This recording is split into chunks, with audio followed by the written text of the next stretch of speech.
Hey, what's up everyone, and welcome back to VC Football. So I want to go ahead and let y'all know about some changes to the channel here. So instead of doing tactical analysis videos, I feel like we're going to do more like podcast style, where I just kind of talk about the game and some of the highlights.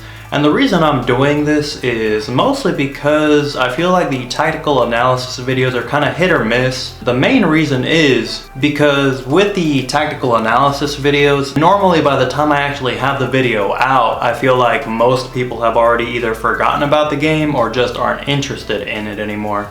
They're more thinking about the next game. With this, I can have the video out quicker to you, and it's more of a conversation style, which is mostly what I want. I want to be able to engage with everybody. I want to know what your thoughts are. I want to let you know what my thoughts are, and we can communicate in the comments. Maybe I can bring it up again in a future video. Just want to let y'all know about that. So we are going to be switching away from tactical analysis videos. If there's some of you out there who just are, hey, I want the tactical analysis videos, don't do away with them, let me know in the comments. You know, maybe there is a match coming up where a tactical analysis video would be a good call.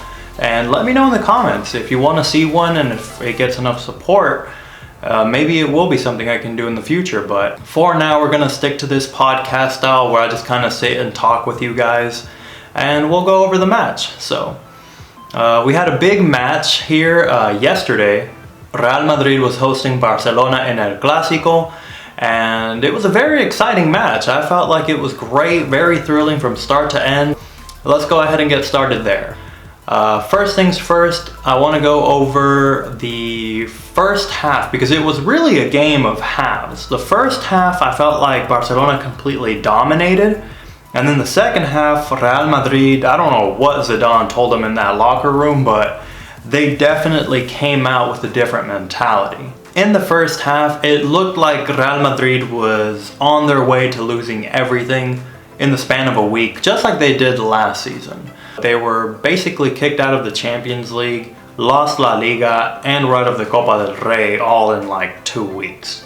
And with them losing to Manchester City, I mean, it wasn't egregiously awful. They did lose 2-1, so Manchester City does have 2 away goals. But it's still a loss at home, which is not going to be easy to turn around. But if they play like they did in the second half against Barcelona, that's when I feel like Real Madrid were really shining. Because in that second half, they were pressing, the passes were just on point, Vinicius was just destroying that left flank. Benzema, I honestly feel like Benzema has just lost his form. I don't know what has happened to him recently, but he just cannot get a shot on target nowadays. Which is really weird, because I had my player analysis video of him. Oh, by the way, I will continue to do my player analysis videos, so those will be coming out monthly. Those are not going away. Just want to make that clear. Going back to my point here, Benzema was in such great form at the start of the season, where he was actually leading in terms of goals. And that's why I chose him as my first player for the player analysis, because he was in such great form. And now it's just night and day. But Vinicius did great. He obviously scored the winning goal, the goal that gave Real Madrid the lead anyway. And while some might say that it was a little bit lucky because it did deflect off of Piqué's leg, he had been creating chances the entire game.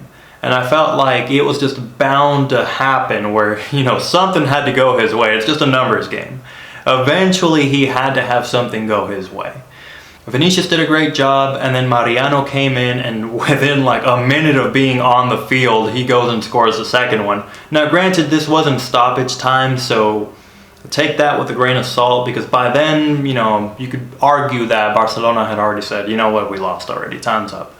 But still, 2-0 was the final score, so Real Madrid does lead the league now, only by 1 point. But yeah, with the win over Barcelona now, because they tied in their first match of the year, or in the season, they now have the win. So if they were to tie on points at the end of the season, they would have that edge over Barcelona. So it is important to keep that in mind, especially because of how close this title race has been this year. But Let's take a step back now. I feel like every time I ramble, I always go into different points and then I have to bring myself back. Let's talk about the second half of the match for a second here. And what exactly happened to Barcelona that caused them to do so poorly? Because in the first half, I felt like they were creating chances, they were passing to each other very well. They were really trying to slow down the tempo.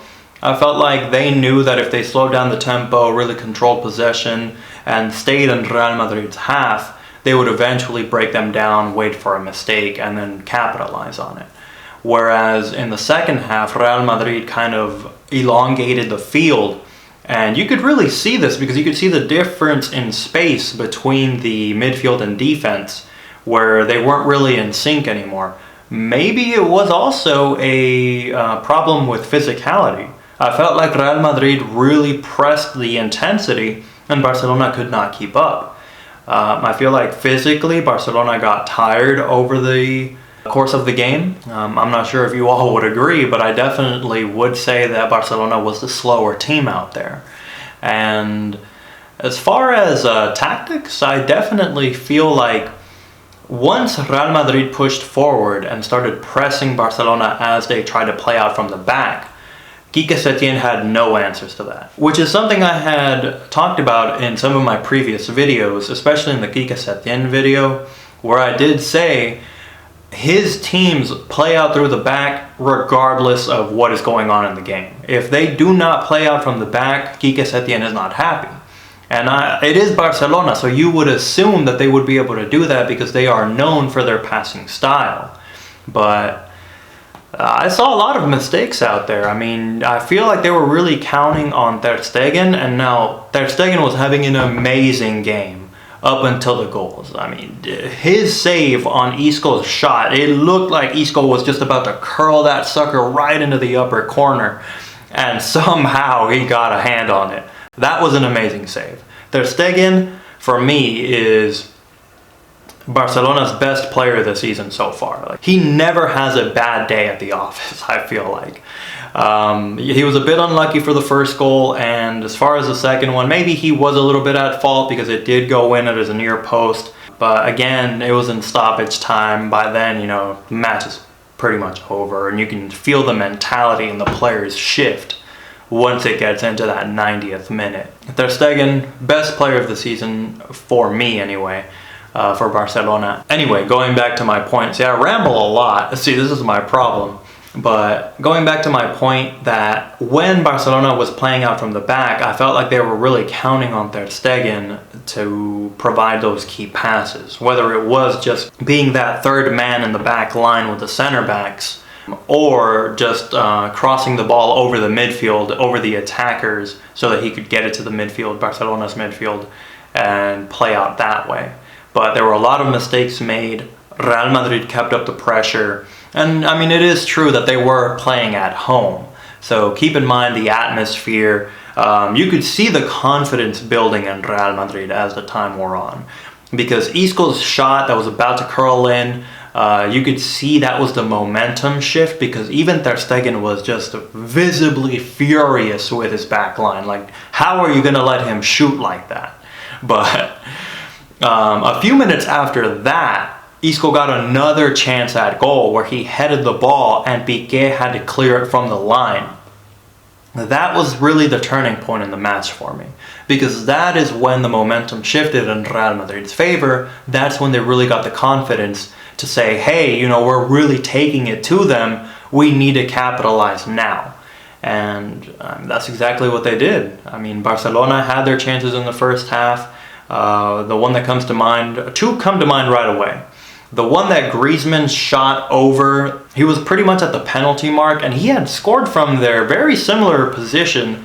He scored from there against Napoli, but he could not do it here.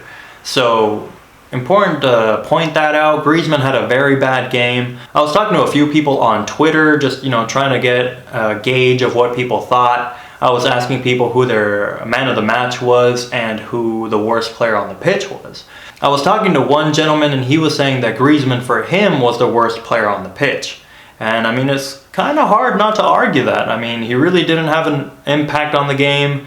He really bottled a few chances there, and he just is not syncing with this Barcelona team. I've said it before and I'll say it again. He is just that. His season is not going well with Barcelona. If you're willing to argue that, please let me know in the comments, but you have really got to make some serious points for me to take you seriously, because I don't see it. As for the man of the match, he had mentioned Kroos. I would either have to give it to Kroos or Valverde, for me. Now, Vinicius did score the goal. He put in a lot of work in order to get that. He was running at the defense, but Kroos was the one who waved him forward. He literally pointed at him and said, "Go run forward." And that's exactly what he did, and he provided a superb pass that just broke through that back line. So for me, Kroos, man of the match. Valverde is very close too, because he also provided a lot of energy. Valverde is just one of those players, man. He's 21 years old, you got to keep that in mind.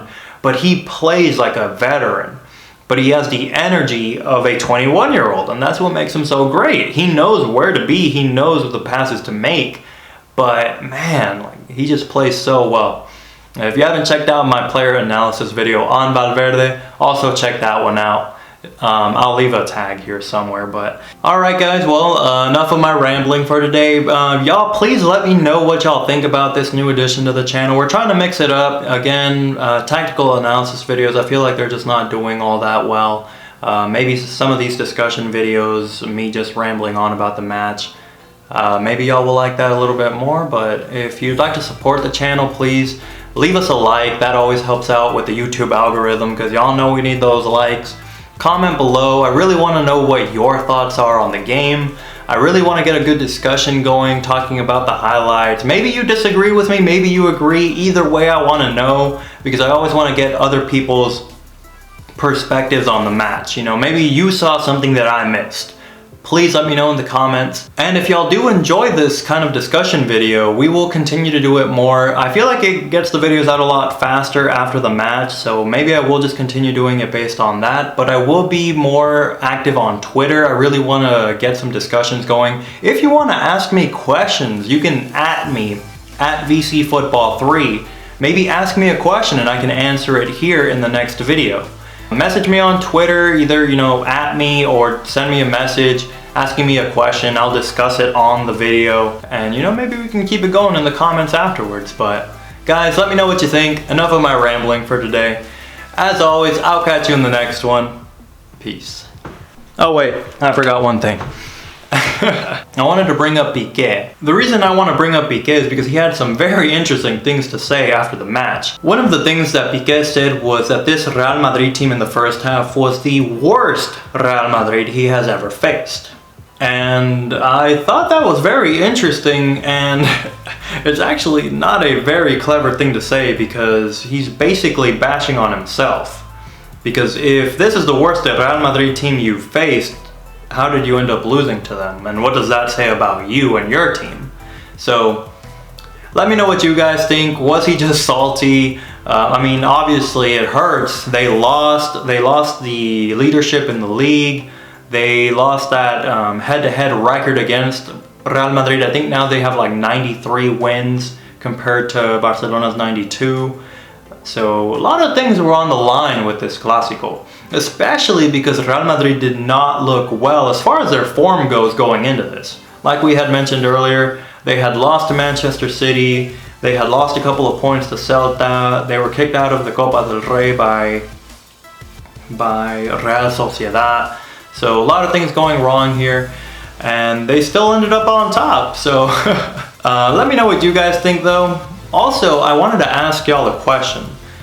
Let me know in the comments below, how many of you speak another language? So if you're watching my videos, odds are you speak English. But if you speak another language, let me know in the comments, because I've actually considered maybe making videos in Spanish. So if that's something you'd be interested in, if you think that would help you understand what I'm talking about, because I know it's La Liga, you know, we're talking about Real Madrid, Barcelona, two Spanish teams, dos equipos de España. So maybe it would be better to speak in Spanish, but let me know what you guys think, and I'll catch you in the next one.